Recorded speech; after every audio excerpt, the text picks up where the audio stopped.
और आप देख रहे हैं नेक्स्ट 9 न्यूज। आम आदमी पार्टी के राष्ट्रीय संयोजक अरविंद केजरीवाल ने बुधवार को वरिष्ठ नेता मनीष सिसोदिया के साथ खिचड़ीपुर में पहली पद यात्रा की। उन्होंने कहा कि दिल्ली की चाबी जनता के हाथ में है। मेरी अपील है कि आप दिल्ली में मिल रही बिजली, पानी, स्कूल, अस्पताल, महिलाओं की बस यात्रा और बुजुर्गों की तीर्थ यात्रा समेत सारी सुविधाएं जारी रखने के लिए आम आदमी पार्टी को जिताइए। ऐसे में दिल्ली के पूर्व सीएम ने ये भी कहा कि अगर गलती से भी बीजेपी आ गई तो ये सारी सुविधाएं बंद कर देंगे। उन्होंने आगे ये भी कहा कि अगर इनसे 22 राज्यों की जनता भी पूछ रही कि तुम क्यों नहीं मुफ्त सुविधाएं देते हो, तो बीजेपी वालों से देश के लोग सवाल ना पूछ सकेंगे। इसलिए दिल्ली में हमने जो 10 सालों में काम किए हैं उसे ये बर्बाद कर रही है। वहीं खिचड़ीपुर में आयोजित पद यात्रा के दौरान आप पार्टी के संयोजक अरविंद केजरीवाल ने कहा कि पिछले 1.5 सालों से इन लोगों ने हमें दिल्ली वालों के लिए और दिल्ली वालों के काम करने को लेकर बहुत ज्यादा तंग किया है। 2 महीने पहले मैं मनीष सिसोदिया दोनों जेल से छूटकर बाहर आए।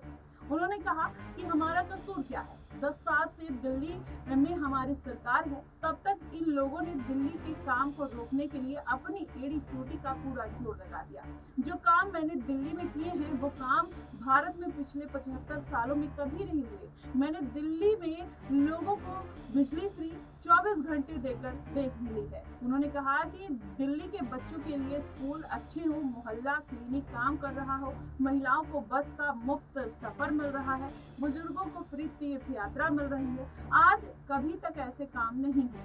आज गुजरात, हरियाणा समेत कई राज्यों में बीजेपी की सरकारें हैं। वहां के लोग उनसे कह रहे हैं कि केजरीवाल ने दिल्ली में बिजली फ्री कर दी तो तुम भी कर दो। इस पर इन लोगों के पास कोई जवाब नहीं होता है, इसलिए उन्होंने ये प्लानिंग की है कि दिल्ली के सारे काम रोक दिए जाएं। अरविंद केजरीवाल ने कहा कि पहले इन लोगों को एलजी के जरिए काम रुकवाने की कोशिश की, लेकिन मैंने आपका एक भी काम नहीं रुकने दिया तो दिल्ली के सारे काम चलते रहे। फिर इन्होंने मुझे गिरफ्तार कर लिया, मनीष सिसोदिया को गिरफ्तार कर लिया। मैं 5 महीने जेल में रहा, अभी छूट कर आया तो पता चला कि पीछे से इन लोगों ने आपको बहुत ज्यादा तंग किया है। कभी नहीं सीवर की दिक्कत आ रही है, कहीं पानी पीने की दिक्कत आ रही है, तो कहीं कूड़े की दिक्कत आ रही है। मैं सारी चीजों को ठीक करा दूंगा।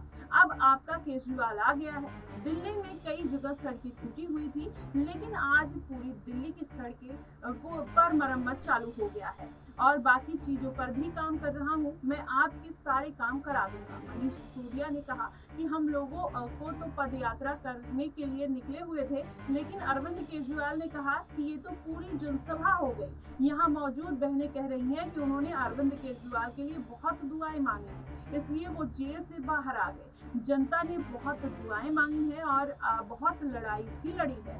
बुधवार को अरविंद केजरीवाल ने पूरी दिल्ली में जनसंपर्क अभियान की शुरुआत की है और इस अभियान के तहत उन्होंने दिल्ली की जनता के नाम पर एक चिट्ठी भी लिखी, जिसे पार्टी के कार्यकर्ता घर घर ले जाकर दे रहे हैं और अरविंद केजरीवाल को जेल भेजने के पीछे बीजेपी शासित राज्यों को सच बता रहे हैं।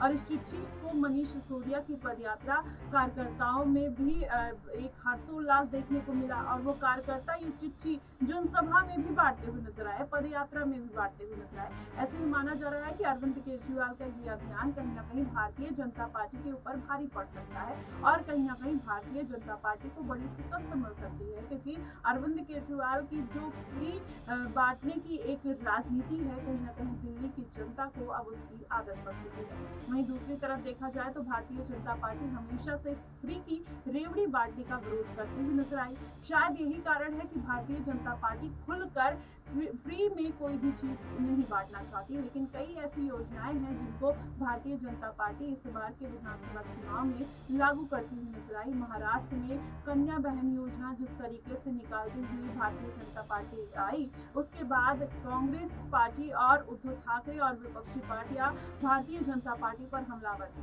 ऐसे में अरविंद केजरीवाल और मनीष सिसोदिया की रणनीति कहां तक काम आएगी? क्या दिल्ली की जनता फ्री की सेवा के लिए फिर से अरविंद केजरीवाल की सरकार बनाएगी या फिर लोकसभा चुनाव की तरह बड़ी शिकस्त अरविंद केजरीवाल को मिलती हुई दिखाई दे सकती है?